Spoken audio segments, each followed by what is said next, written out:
Welcome to episode 86 of the High Volume Hiring Podcast. I am Stephen Rothberg, one of your two co-hosts. I'm the founder of College Recruiter job search site.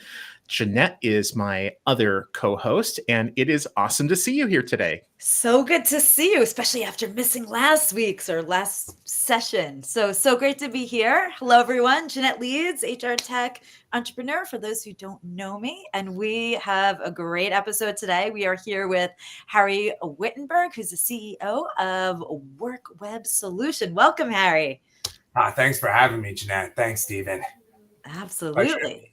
Oh, good stuff. So we always like to kick this off with, give us a quick update. Who are you? What's Worxweb Solutions? Give us a little background for our listeners. Yeah, my name's Harry Wittenberg. Originally from New York. I've lived in Florida for the past decade. I started recruiting in the healthcare sector, mainly nurses and hospitals.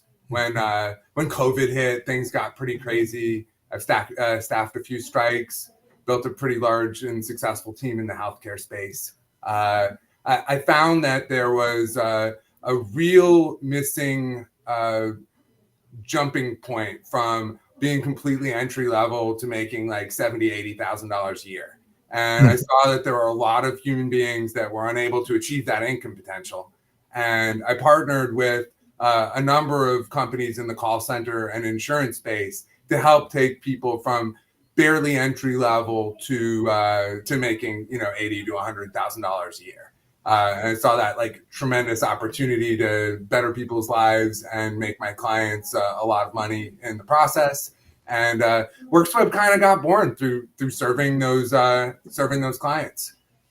Breaking in was definitely difficult. There were a lot of challenges with the billing model for high volume clients. A lot of clients want to wait until something works before they pay money. They don't want to pay the amount of money that it would cost for the best possible result, And so we kind of developed a system that is very similar to a service related model, like the way that SaaS works, where clients will pay a small amount of money for our services so that we take them seriously and so that they take us and our candidates seriously. And based on the number of successful current working or employed hires, their fee scales with that.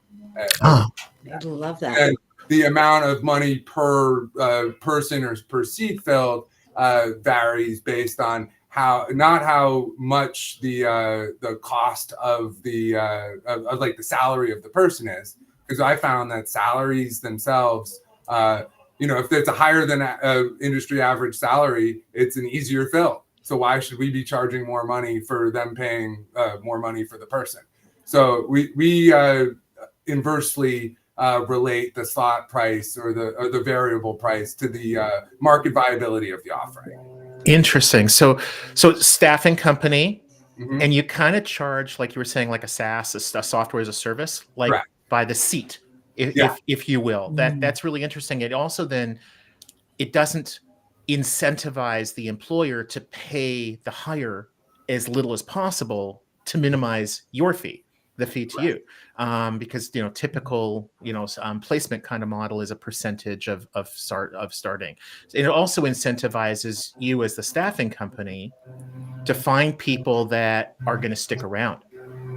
And if there's a problem or you need to upskill, I would think that you're going to be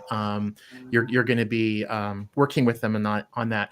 So we wanted to talk with you about automation and human touch, and how those two things don't have to be separate. Maybe you can share with us like an experience or an example of where you've seen success with that. So sure. What I found is that a lot of repetitive tasks can be automated, and that is to the good. What is the human touch, like, for real? Is it remembering what your dog's name is or what your birthday is? Is it remembering? Yes. Absolutely. If Jeanette and I didn't remember what our dogs' names were, then our dogs would be very, very sad. But the question is, can I remember what Stephen's dog's name is? Vice versa. we're really getting the human touch. So there are things that, as a human, you need to remember. Yeah. Like, how far is too far from your house for the job? Or what is the salary range? That is where the humans are really, really involved. The robots assist the humans in kind of a cyborg approach to screen as many people and get as much information as possible so that the phone call is about what the clients are really looking for, So to get the qualified person on the phone and then screen for the psychographic qualifications of the job. For example, is this compensation actually aligned with what you're looking for? Do you have any other interviews this week? Do you intend to accept this position immediately upon offer? Have you Google Mapped the location of this interview from your house? Is that a commutable distance? Do you have a credit card, a computer? Is your car in good working order? Do you have any vacations planned for the next couple of weeks? That's what humans are really good for, but robots can tell me you have experience in this industry. You have this license, this certification. This is your birthday. This is your address. That just saved me a lot of time of asking stupid questions a robot could ask when I already know that stuff. Now let's talk about what we really want to talk about here. And the most important part of the human touch is, do I like this person or not?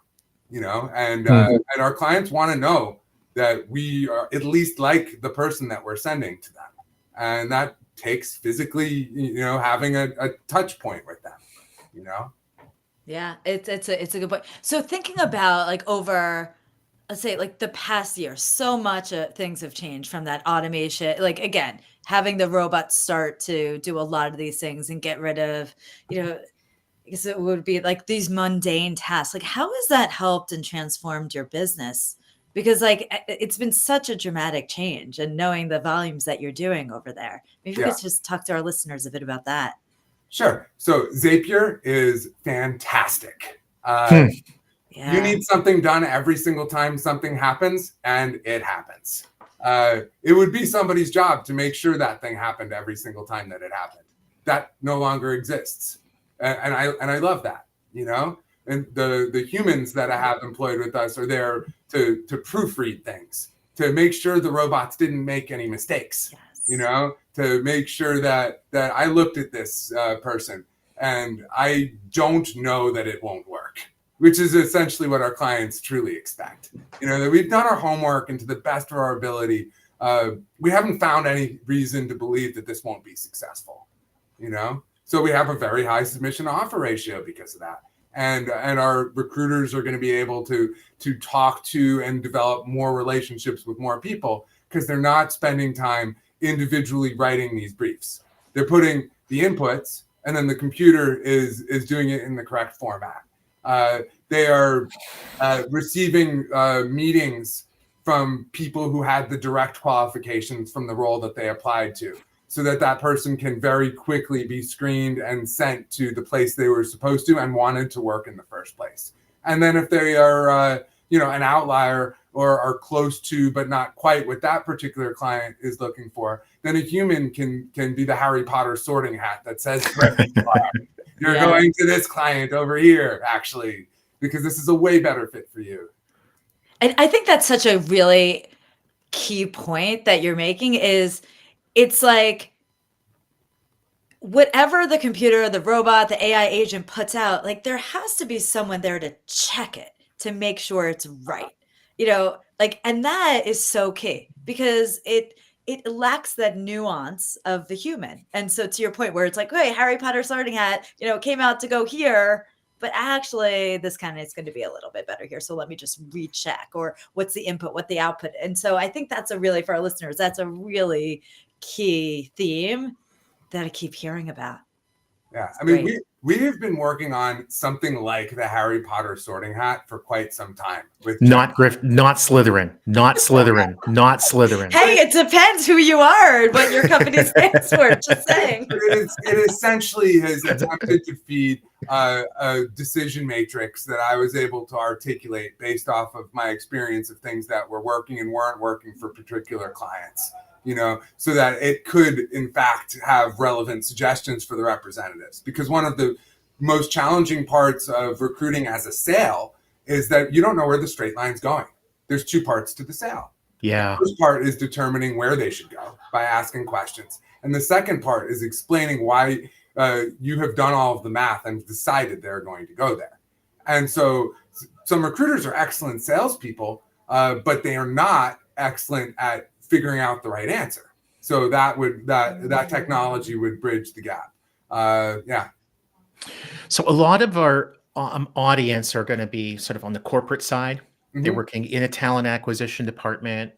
I think it's fair to say that probably every single one of them embraces technology. You can't be good at high volume hiring without embracing the use of technology. What I'm hearing you say, Harry, is it's not about the technology replacing the recruiter or even the hiring manager. It's about augmenting. It's looking for those repetitive tasks that probably suck up an hour or 2 or 3 every day for every member of your team. And how do I automate that? Can you think of like 2 or 3 quick wins? Ones that a lot of TA people are just sort of doing because they've always been doing. And like what you've seen is, man, if we replace that, like even a Calendly link, things like that, where you can save a ton of time and really not lose any of the humanity in the process. Sure. So the screening from the initial application has been tremendous. We integrated some chatbots with some very well-defined flows for various verticals that ask the exact questions that they need to ask. Now, that doesn't mean that if the candidate doesn't answer all the questions correctly or even complete the chatbot that they're disqualified. It just prioritizes them. We want people who want to work and who have the right answers to those questions to work at that company. So they're quickly on the phone with the computer, with the recruiter, and another thing that was that was automated that was really good was the brief writing. Writing the briefs, it's the information needs to be collected by the recruiter, then the mental processing of it into the proper format so that our brand and essentially our product is the brief, not the person. That we have screened this person. And we have asked all of these questions. These are the answers that we got in our professional opinion. We believe that they're going to be a good fit for your organization, right? And the automation that we've done with the briefs has been fantastic. It helps our recruiters to spend more time focusing on the conversation they're in and less time focusing on the documentation that I need, Yeah, no, I think that's great. I think we have time for one last question. I'm just looking at the time. It goes by fast. I mean, we were talking a bit before in the quote unquote green room around candidate experience. And I think, just talking about, hey, the automation around briefs where you don't have a blank slate, like a blank piece of paper and you have to start from scratch, and that this just helps and saves the recruiter time. That has such an improvement on the candidate experience, presumably, right? Because it frees up their time to actually have the real conversations. Are there other things where you think you've seen this improvement in the candidate experience from your past, So having more time for a recruiter improves the candidate experience. Yeah. More time, more thoughts equals more touch points. And there's certain touch points that can be automated. For example, their interviews today. I want to wish them good luck on that interview, right? Let's say they're responding. Then I want my rep to know they're responding and to say, hey, why don't you listen to, G Code by the Ghetto Boys and get really hyped up for this one, or, why don't you put on Freebird while you're driving, 30 minutes from, Fort Pierce to Port St. Lucie, and so that part can be human, but the automation part is that they're always reached out to before their interview. Or they're congratulated on the hire and then they respond back, thank you. Now my rep is there starting a conversation, asking for referrals, asking them, how did you do the first week? Okay. They said something like, man, I didn't do so good. You get them on the phone and you talk them up, You want them to watch some Jordan Belfort sales videos and get better for the next week. Don't give up. On average, you're going to make $75,000 this year, but that doesn't mean you'll make $1,500 your first week. You have to learn the business. You need to invest in yourself. Don't give up, because losing hires in the first 30 days, it's obviously like that little Thermopylae pass that so many persons do when trying to overcome the 300. Well, awesome. Well, I think I know the candidate shouldn't give up, but we are at the time where we have to give up. See what I did there? I know that was dad joke. I mean, sort of whatever. If I had symptoms, that was just it was brutal. But Harry, thank you so much. This has been really enlightening. Jeanette, another good one is, as I say, in the can. And another one in the books. See you in a couple of weeks. Yes, Harry, thank you so much. Yeah. Cheers, Harry. Awesome. Take care, everyone.